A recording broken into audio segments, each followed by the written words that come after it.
Lauren, do you mind? Thank you. Welcome, everyone.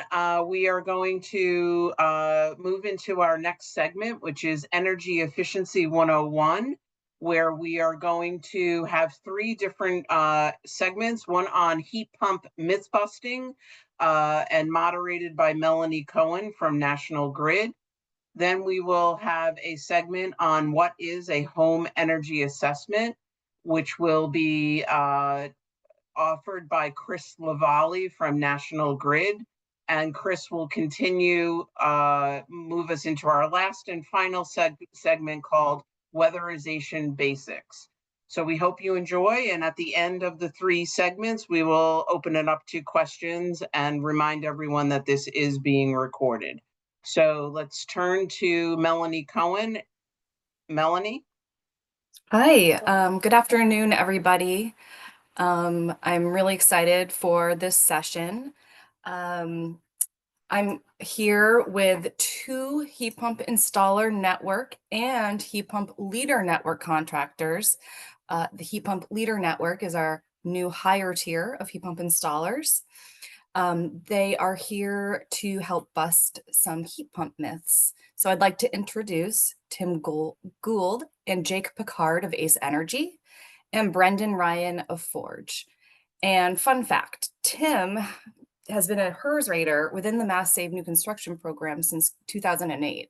And as a HERS rater, he sees homes as systems and really saw the benefit of heat pumps as part of that system firsthand. So he started to install them.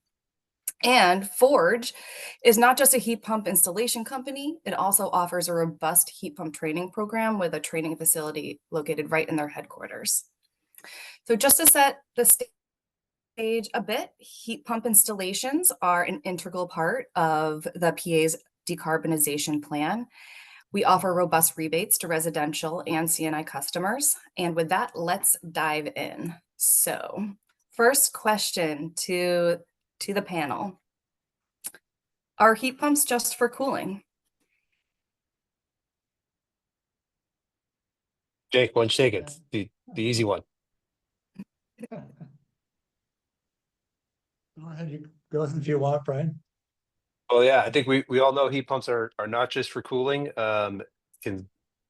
Jake and I were talking before this call. We did want to make sure we preface every answer in this session when properly sized and designed. So just assume we say that before anything else that comes out of our mouths today. But no, heat pumps are effective for heating and cooling, especially in Massachusetts. Thanks, Brendan. And I guess I would add to that, you know, they're called cold climate heat pumps in general. And they've only, I think the first cold climate heat pump was introduced around 2008 by Mitsubishi. And there are many other manufacturers now. And they all meet the very best, you know, specification requirements for working very well at extremely low temperatures. So would you say that heat pumps actually do work in New England winters where it gets very cold? Absolutely. Yeah. Again, especially when properly sized and designed. But I think we all learned this past winter, it being very cold. I think we pushed some of that new cold climate technology to the limit, and properly sized, designed, and installed systems worked very well for all of our customers. What's the 95% capacity number? It depends. What? Go ahead. Well, yeah, a lot of the cold climate heat pumps are 100% capacity at 5 degrees, and then they can maintain their capacity below that. Mitsubishi, I know, is -13, but it usually drops down to around 95% capacity, but still will keep the house warm. So would you say that a resident would still need their backup system if they're installing a heat pump for heating? We would say no, you really do not need it here in southern New England. However, if somebody wants it, we will install it. Yeah, I Thanks. think a majority of our installations, we still run into a fair amount of homeowners who want to keep their legacy heating system because they may have heard that heat pumps won't work in cooler temperatures, and may not be as familiar with the newer technology. But we run into that less and less, and we feel really comfortable. Again, we're designing our systems, and I know Jake, Tim are as well. We're designing our systems to cover the whole heating load of the house. So we stand behind the heat pump installation that it will meet all your heating needs, and wouldn't recommend anyone removing their older heating system if we didn't think that the heat pump could do the job for them even on those coldest days. Thank you.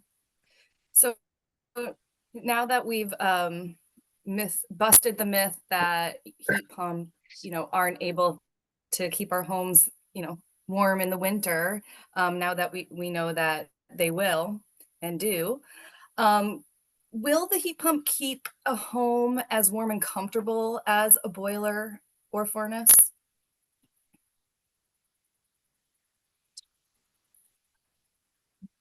The yes is the short answer, right, Jake, and Tim? Again, when properly sized and designed, but I do think we were talking about this before. Um, Heat pumps are different than a oil or gas furnace or boiler. They work differently.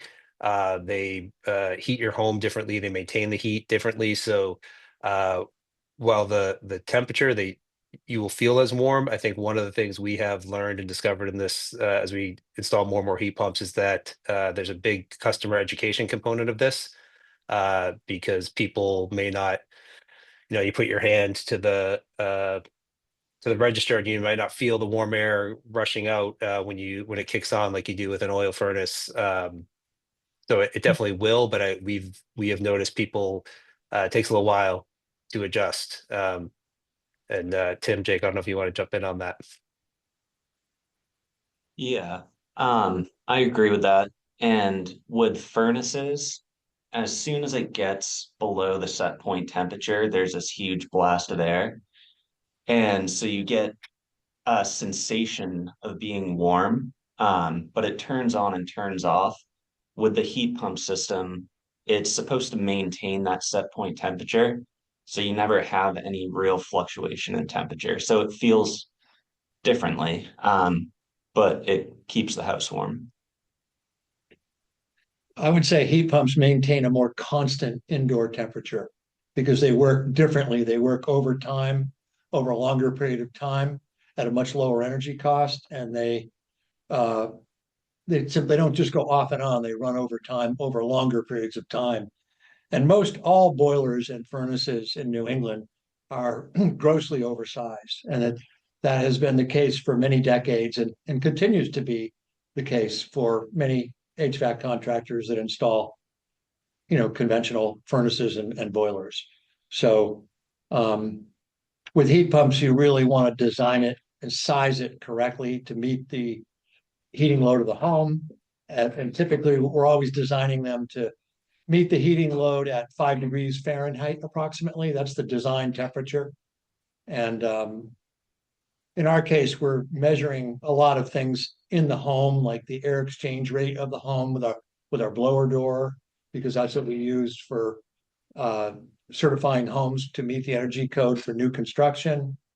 And we're testing duct systems and doing a lot of diagnostic work up front to make sure that we're sizing it right and that the designing it right so that the occupants are comfortable. That's a really good point too. That constant on feature of the heat pump and moderating how much heat or warm air it's pushing out is part of where the efficiency comes from also, right? That it's a much more efficient system, which contributes to the energy savings and the reduction in greenhouse gas emissions, because it's not doing that big turn on, calling all that energy just to get that burst of warm air, that burst of cold air to uh, Yep. overcorrect because it passed the set point. Yep.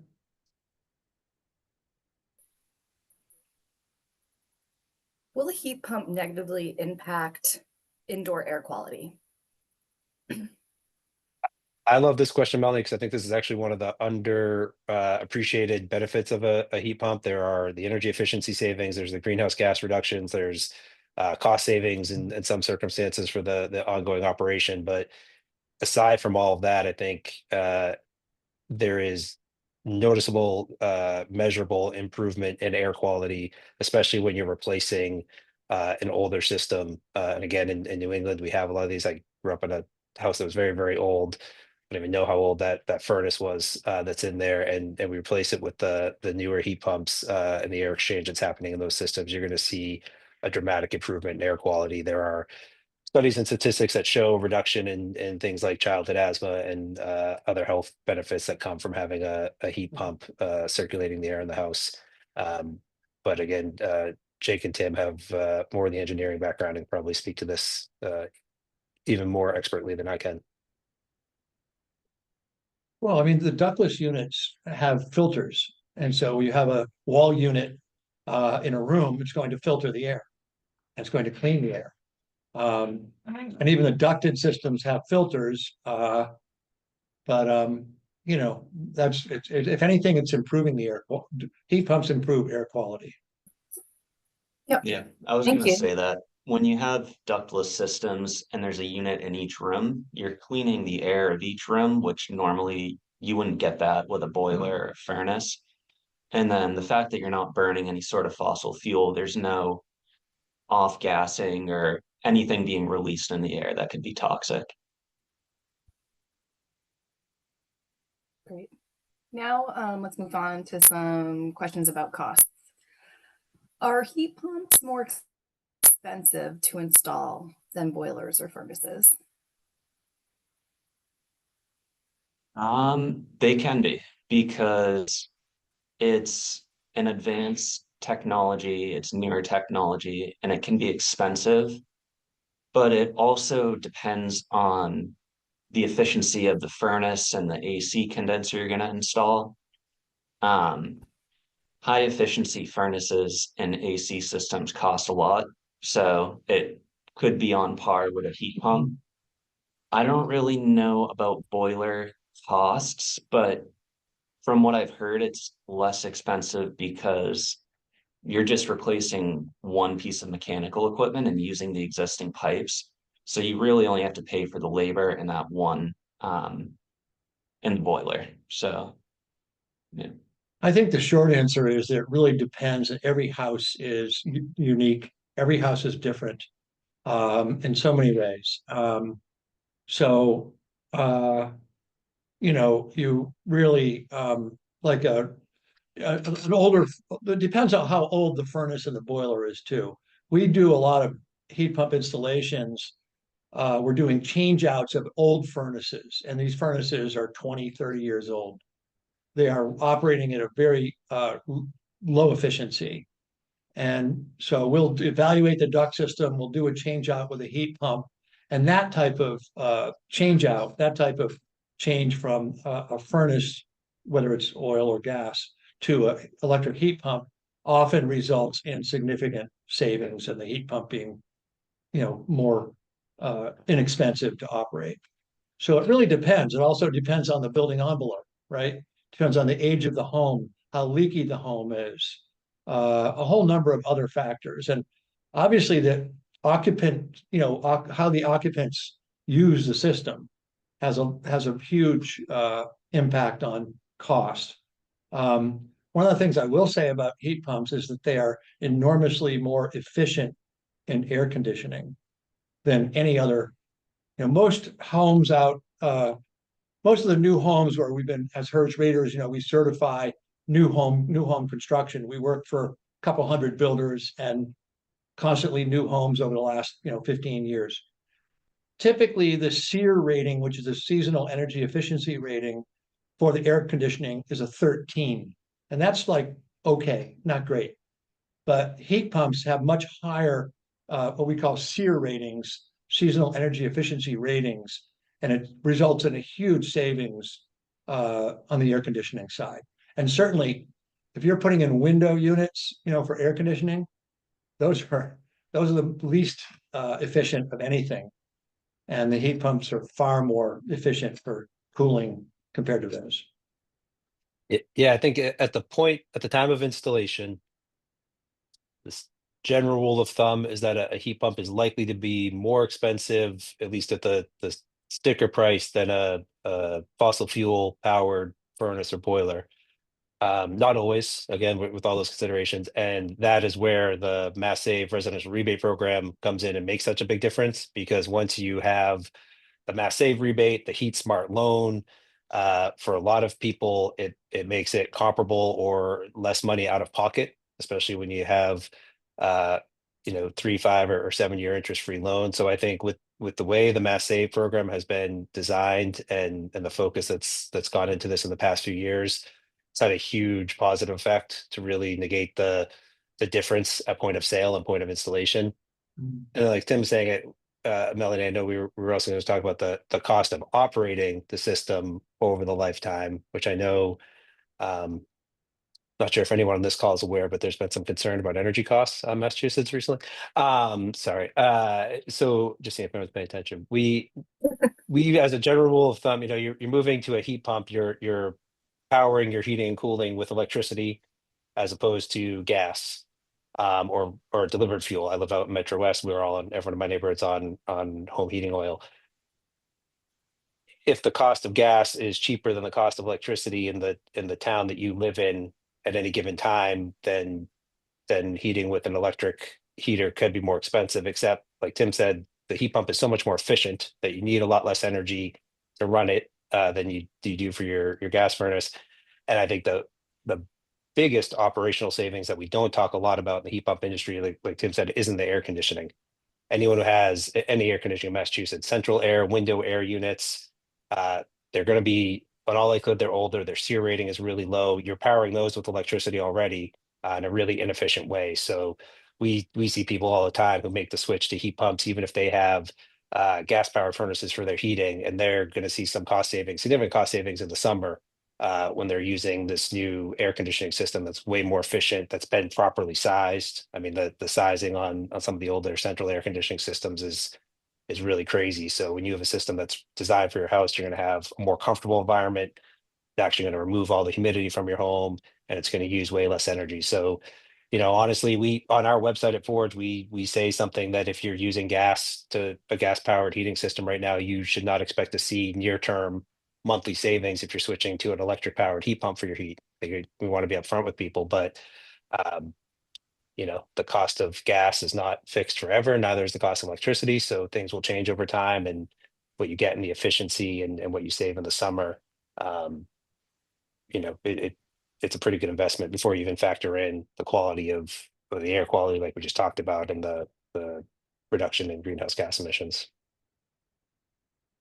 Thanks, Brendan, and Jake and Tim. That was really helpful. I'll have more questions, but I'll just take this moment to plug our Mass Save heating comparison calculator, which will help you compare, the potential cost to operate a heat pump compared to other fuel types. So, moving on to some other questions.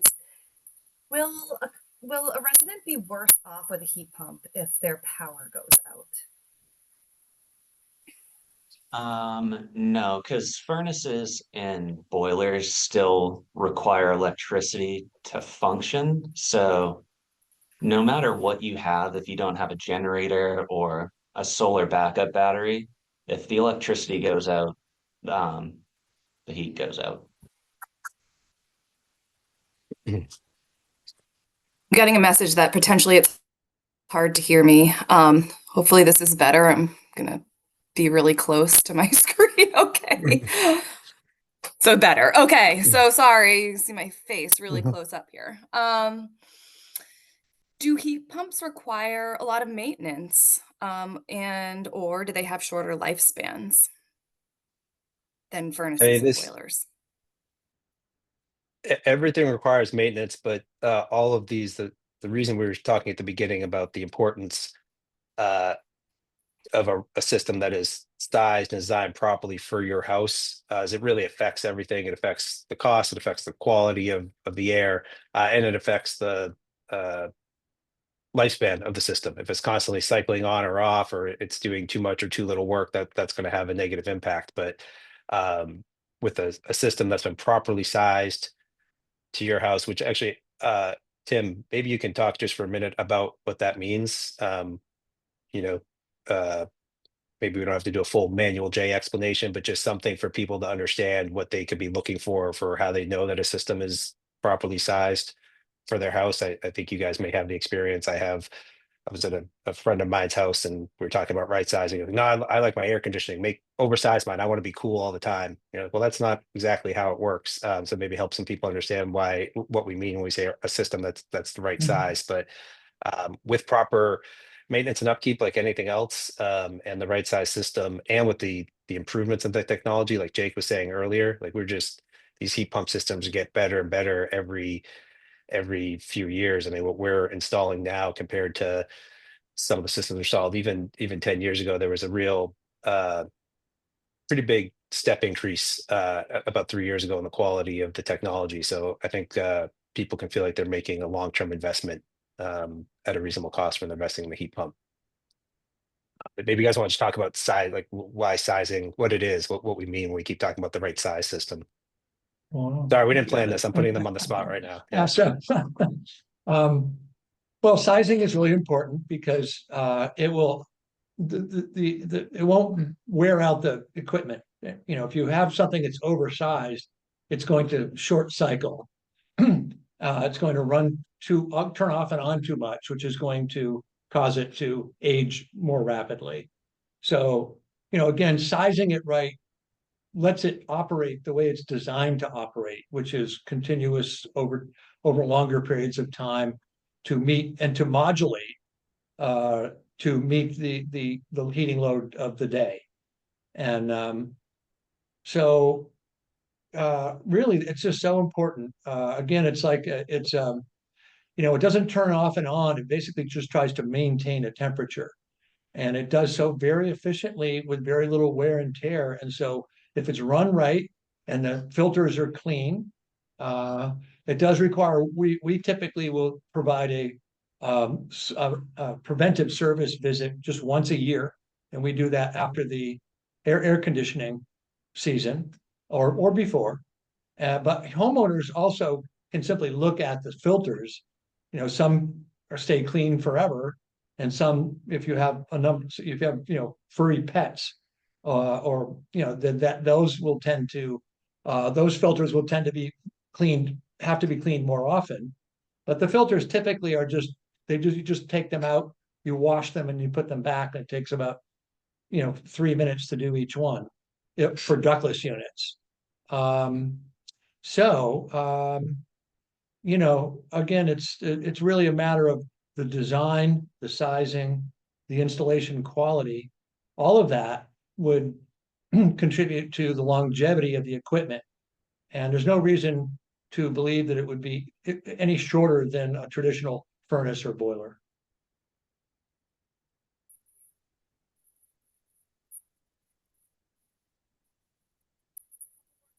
I don't think we Melanie, can you're hear on you. mute.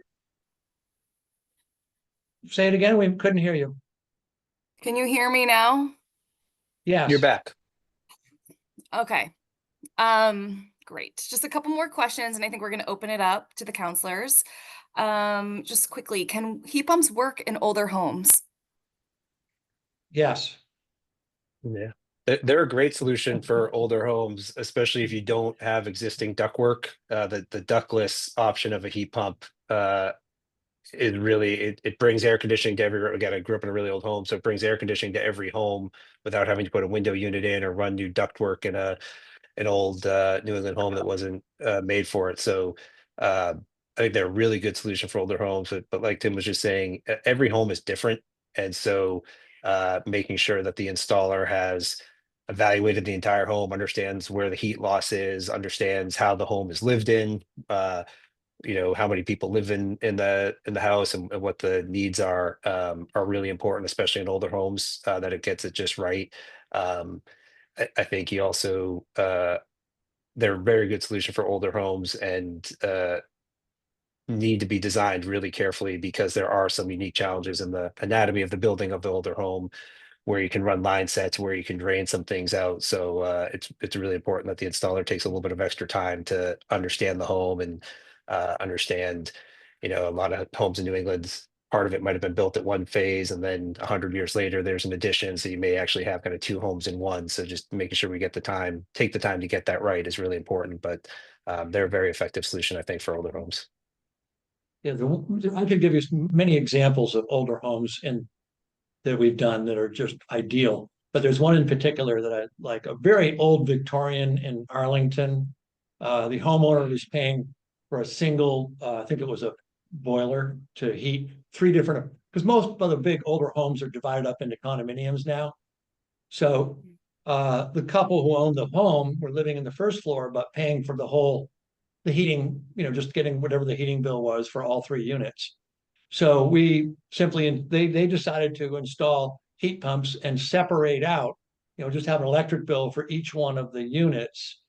And, again, it was all a completely ductless approach. So it was the mini splits that were installed, but it allowed the building owner to not have to pay a really high heating bill. Now each tenant controlled their own. And the beauty of the ductless, for example, is that they have, the flexible line sets and the units are small. Everybody's seen them, right? So they're perfect for snaking around and fitting into or adapting to older New England homes. I mean, they're ideal for that. We do a lot of change outs too with duct systems. Sometimes we're modifying the duct systems, but those are different. If you evaluate, I guess the only I would say is we evaluate the duct system very thoroughly using our HERS rating skills and equipment, and then we'll go in and change it. And if we change it out, it'll still be a major, improvement and fit in an old house scenario. There are homes with duct systems where we say no, you can't do it. It's the system, the ducts are too old, it won't work well. But other times we're modifying the ducts too. But anyways, both systems are very good, very adaptable to older homes. And the last thing is the ductless in particular, each wall unit is its own zone. So you have multiple zoning. So if you have a big old sprawling house and you have one room that's not that comfortable at one end of the house or something, you can do a partial installation, or you can do whole home or partial to fit the needs of the people who live there. And one of the things when I have been on sales calls in the past, Jake does most of them now, but basically just ask people, where do you spend most of your time, right? And where are you most uncomfortable? And where do you want to be most comfortable? And it's very easy. Then you can just quickly come up with a system that adapts really well for that space.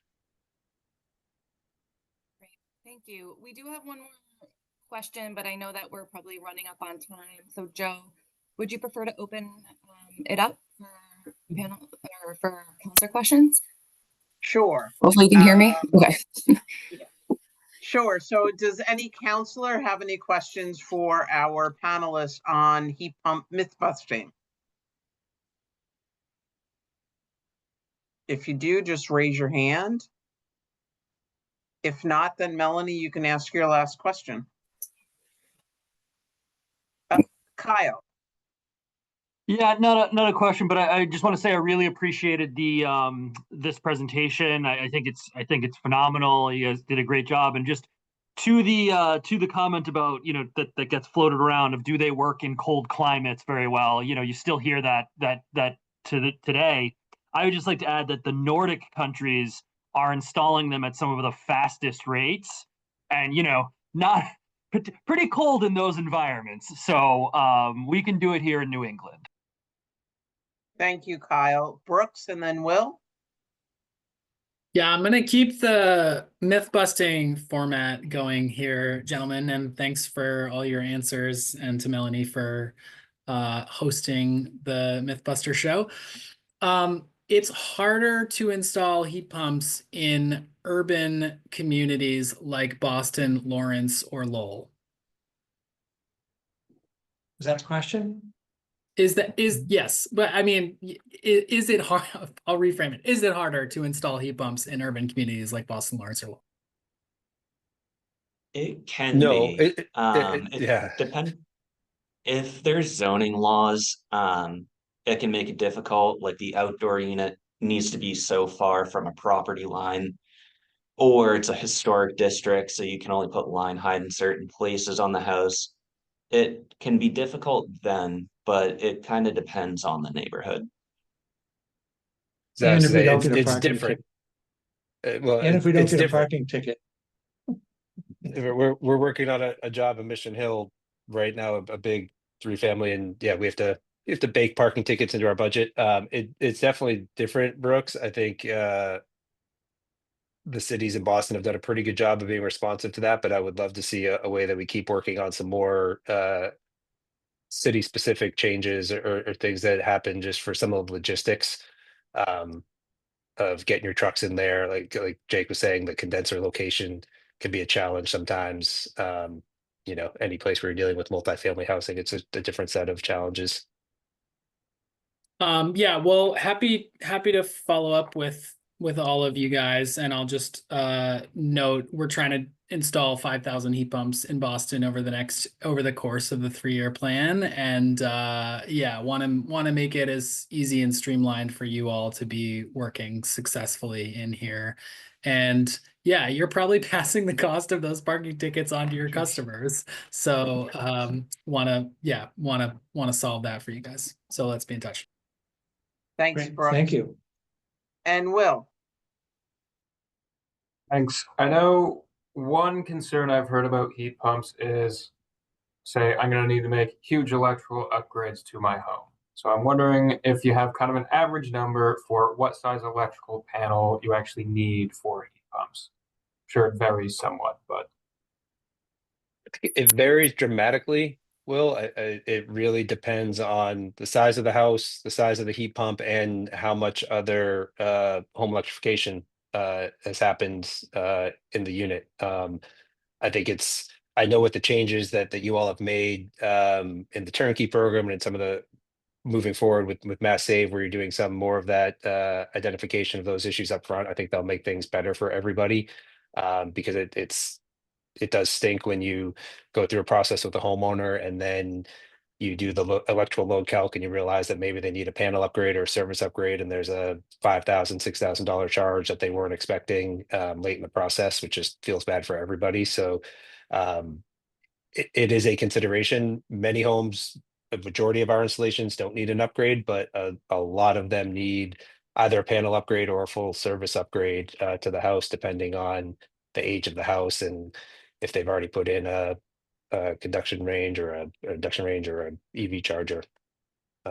It's definitely a big part of solving the problem is figuring out the electrification side of things.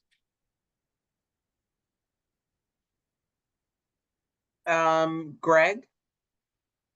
Thanks very much. This is really great. Multifamily residential housing is always tricky to figure out how to, particularly if there's no duct work, or if there was, say, electric baseboard heat. It's great from an efficiency perspective. You save a lot of energy going to heat pumps. I'm wondering, from just sort of a design standpoint, how do you think about, say, for ductless systems, where to position the interior unit or units to make sure that you've got adequate heating and cooling in all different parts of a 1 or 2 bedroom apartment?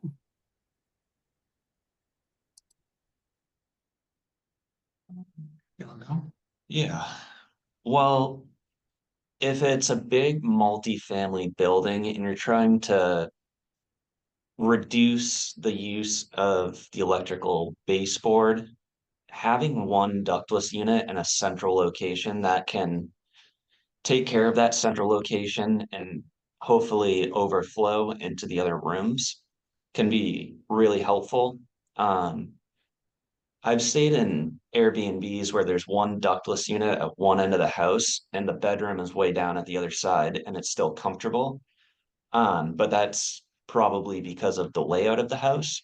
So it can be hard to get a ductless unit in every room, but you can at least reduce um, the electricity or fossil fuel use by putting one unit in a spot that makes sense. And I would add to that, the other way to deal with small rooms is with a compact ducted system. And typically an attic is perfect for that. If you have an attic above 3 bedrooms and a bathroom, we're putting in what we call a compact ducted system.